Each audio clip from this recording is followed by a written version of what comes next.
গভীর মহাকাশ ও আধুনিক হাইটেক প্রযুক্তির দুনিয়ায় মার্কিন যুক্তরাষ্ট্রের একচ্ছত্র আধিপত্যকে সরাসরি চ্যালেঞ্জ জানাতে চীন এক অবিশ্বাস্য পদক্ষেপ গ্রহণ করেছে। ওয়াশিংটনের অত্যাধুনিক গোয়েন্দা স্যাটেলাইট ও স্টারলিংকের মতো যোগাযোগ ব্যবস্থাকে অচল করে দেওয়ার মতো এক গোপন প্রতিরক্ষা কৌশল সাজাচ্ছে বেইজিং। আমেরিকার যে কোনো ধরনের মহাকাশ ভিত্তিক নজরদারি ও সম্ভাব্য সামরিক আগ্রাসন রুখতেই মূলত চীনের এই মরিয়া কাউন্টার অ্যাটাক প্ল্যান।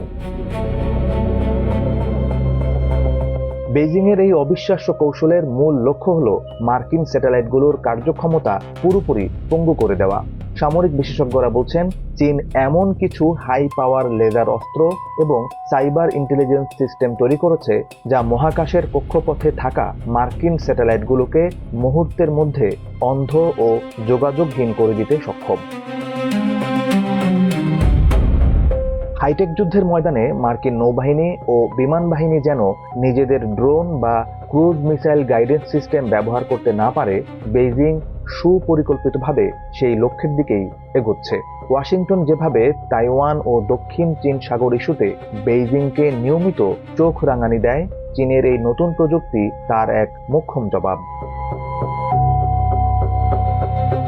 এটি আর কেবল মাটির লড়াইয়ে সীমাবদ্ধ নেই, বরং তা চলে গেছে মহাশূন্যের গভীর সীমানায়। শি জিনপিং সরকার নিজেদের মহাকাশ স্টেশন ও উন্নত প্রযুক্তির সুরক্ষায় বিশাল বাজেট বরাদ্দ করেছে ইদানিং।